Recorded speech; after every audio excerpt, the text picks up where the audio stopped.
What's the most satisfying act of revenge that you've ever experienced?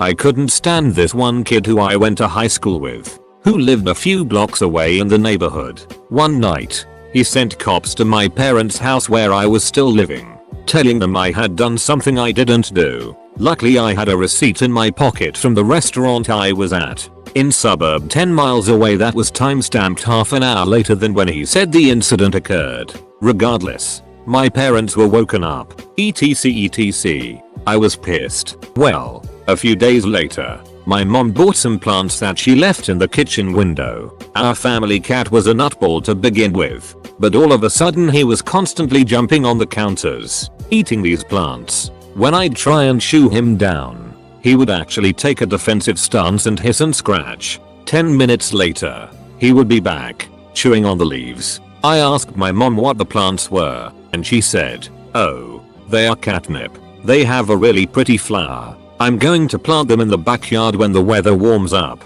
I was like, "Not a chance you're planting these in our backyard. Look what you're doing to the cat. He's an aggressive stoner. You'll bring every cat in the neighborhood, and they will all fight all night long." Suddenly, at that exact moment, a revenge plot was born. The following night, I snuck into his backyard and planted the catnip everywhere. My friend who lived across the street from him told me it worked perfectly, and that he was always complaining about cats fighting in his backyard after that. Revenge. No physical confrontation. No property damage. Just stoned cats. Felt a little like some sort of supervillain, sending out my cat minions to do my dirty work.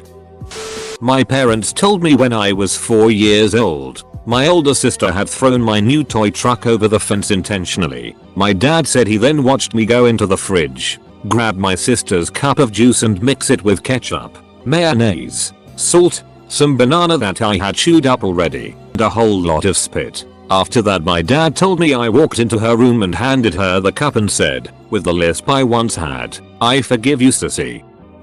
When I was about 13/14, there was this kid on the school bus who was about a year older than me and used to pick on me a lot. He was a total arrogant dick. One time he came and sat next to me and tried to pull the old "Hey, did you know if your hand is bigger than your face you have cancer?"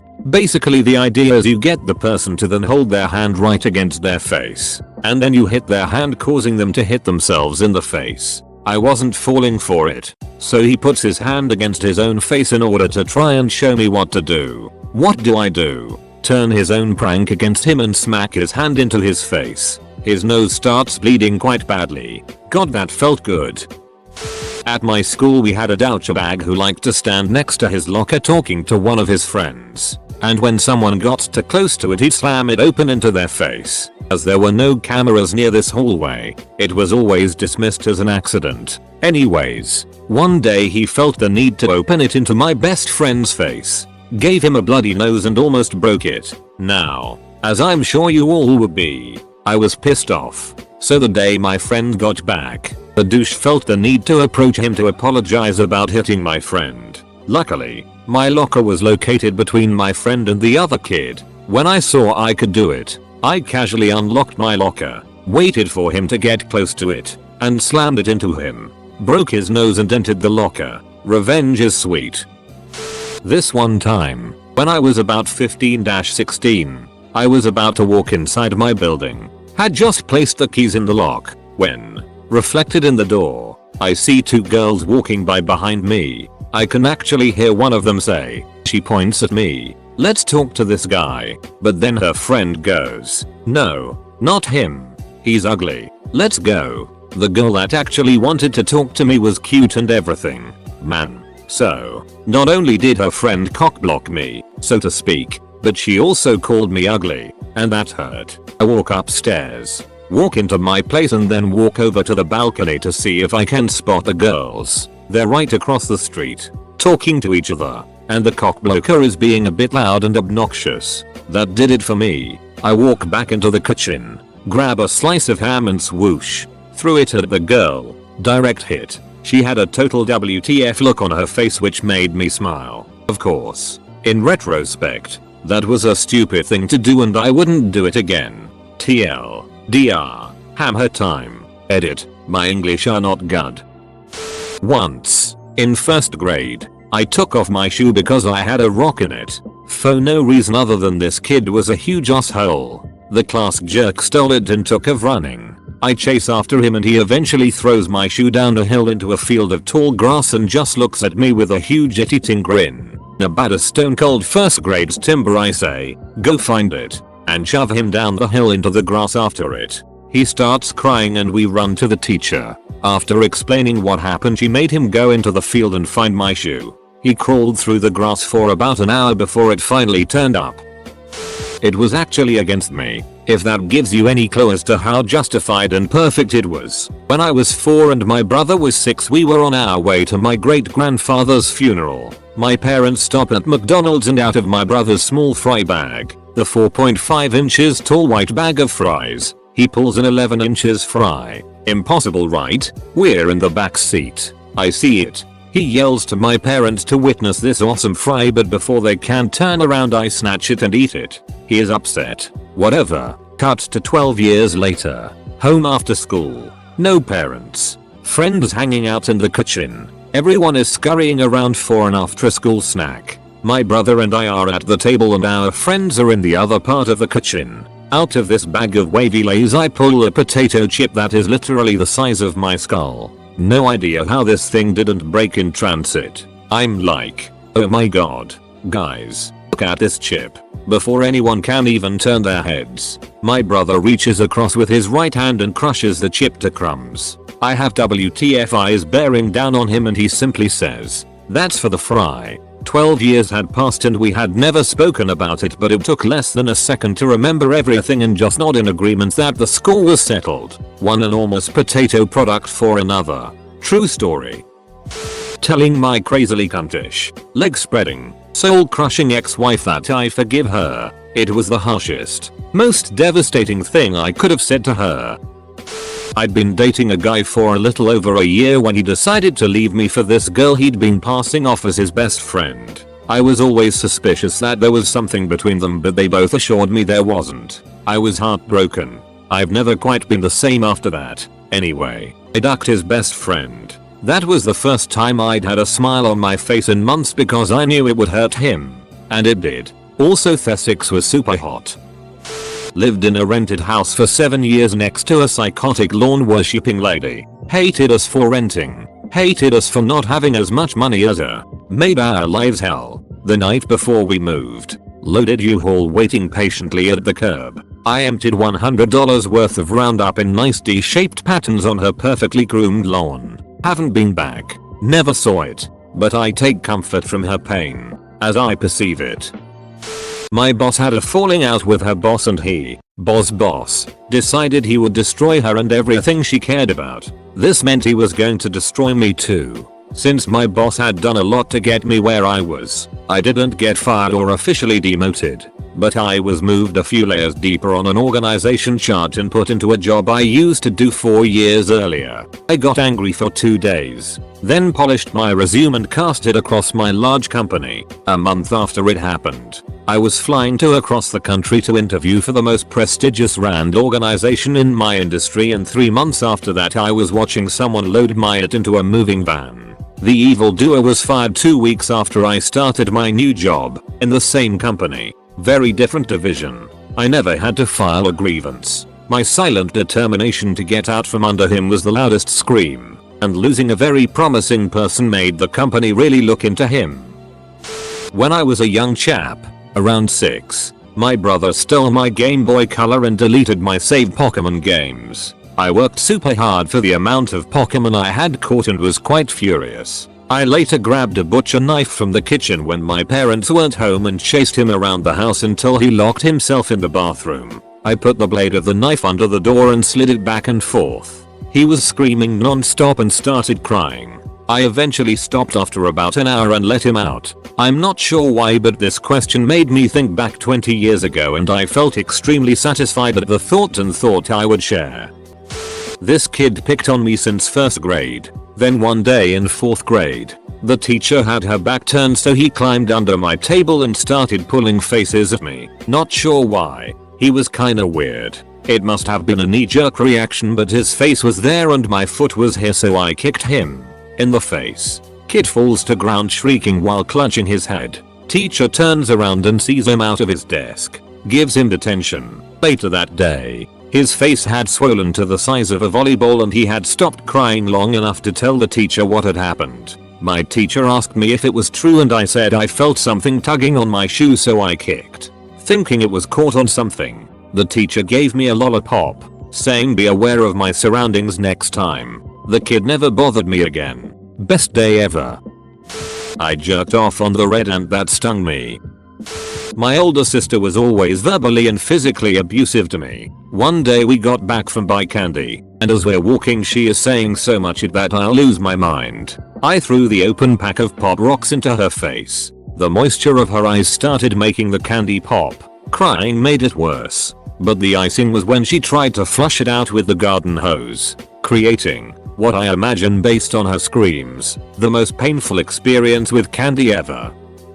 I was living in a rental room at a house in Central Austin in 1990. Danny Dukes was a good friend of the guy I was renting from. After a few altercations of minor drunk incidents I moved out. At the time I had just gotten a red Doberman Pinscher and brought the dog with me when I moved out. Danny came over one night and stole the dog, while drunk, having liked the dog before. I never got the dog back, but I wished death on that bastard since then. Karma or just luck, or some relation between the two. Danny ended up dying at the behest of an animal after all. The dog thief ended up jumping into Tillicum's pool at SeaWorld in Florida a few years later. He died at SeaWorld having had Tillicum play with him and tossing him around like a rag doll. I heard he was tripping on LSD and had a vision to communicate with the whale. When I heard what had happened, I was joyed to know the bastard got his, even if it was 9 years later. It is the second death listed, and his medical examiner report. TLDR. Itty roommate's friend steals first dog as a bachelor and ends up getting killed by Shamu years later while tripping acid and venturing into its pool. No ex-wife was cheating on me, threw me and the kids out. We had to move 6 hours away. When I drove back to get mine and the kids' stuff, I caught her and her new BF. Well, you know, she had sworn there was no one else. Yeah, right. I told her that when they left for work I was taking everything in the house. And I did. Right down to the broom and vacuum cleaner, which made it hard to clean the cigarette ash stains out of the carpet and all the broken glasses off of the linoleum. Also, pissed in the milk. One kid, Zach, in my high school spread a lot of it about how I was jealous of him, his life, and his girlfriend, Emily. I wasn't. He was overweight, broke, and his girlfriend was a plank. Still, it pissed me off. He didn't know that I knew that he said all this it. I started convincing him that a girl named Brittany liked him. Brittany was the go-to girl for every guy to like in my high school. Every guy wanted Brittany. After about 2 weeks of convincing him, he posts a bulletin on MySpace. This was a long time ago, about how he isn't sure of his feelings with Emily and wants to move on. Emily saw this and didn't appreciate it very much. The next day, she confronted him. He told her that he loved her. She said no. They break up. Zach wasn't sad. He still had Brittany. That night, I tell him that I ducked with him this entire time because of what he did to me. He didn't believe me, asked Brittany out, and got rejected. He cried. He went from having 2 girls to 0 in hours. 1. Beating the it out of someone. There's nothing like hurting someone who has wronged you. The feeling of a good punch is great. Seeing them go down is better. Kicking their ribs in is fun too. And that's why no one ever picked on my autistic brother again. Thousands upon thousands of dollars worth of my ex-wife's expensive shoes, clothing, and purses may or may not have mysteriously vanished. I may or may not have also kept quite a few of her belongings, kitchen stuff, etc. That may or may not have been hers. This may or may not have had to do with the fact that she cheated on me for my entire marriage and I found out about it right before our court hearing. The above may or may not have been in my garage for storage while she was moving into her new house with a boyfriend. Some of her other belongings may or may not have been damaged in some small way or disappeared. On a plane, guy in the seat in front of me, who I'd never met before, starts up a conversation that goes on for too long. At a certain point, he is standing up in the aisle to get closer, continuing to jabber on. While I am trying to be polite and listen, he continues for so long that the flight attendant asks him to sit down. Since he is blocking her cart and drink service, he refuses, saying he is talking to his friend, that is, me. At the end of the flight, he asks the flight attendant for her name, which she provides. He then says he's going to report her to airline management and file a complaint about her being rude to customers, that is, him.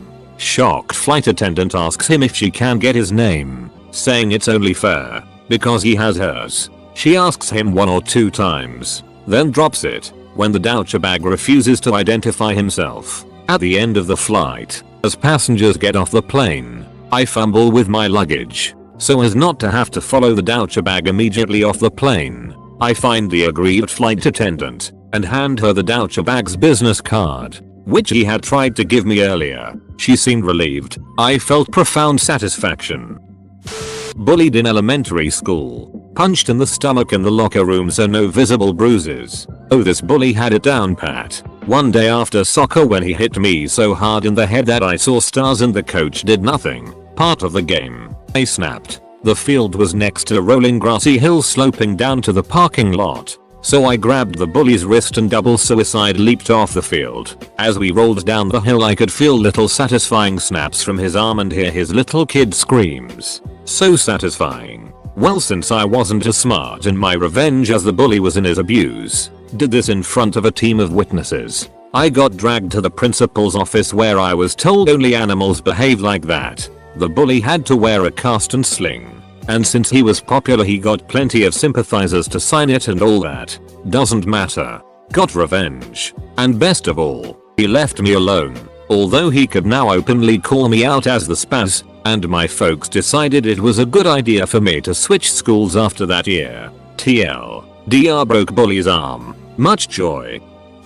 For years and years in late elementary school and most of middle school, this one kid would just bully me constantly. Towards the end of 8th grade it had gotten pretty bad, and I really just wanted it to end. Let's call him Chris. When looking for a lost parrot on my property, I found the bottom half of some animal. May have been a muskrat, groundhog, or something similar, but I couldn't be sure exactly what, under a tree and brought it back to the house. I then called my mom, who was out of town traveling at the time. How I'd go about making it stop stinking. This was before I could really just Google it. She wouldn't really help me because I wouldn't tell her why I wanted to disinfect a dead rodent. But I let it sit out in the sun.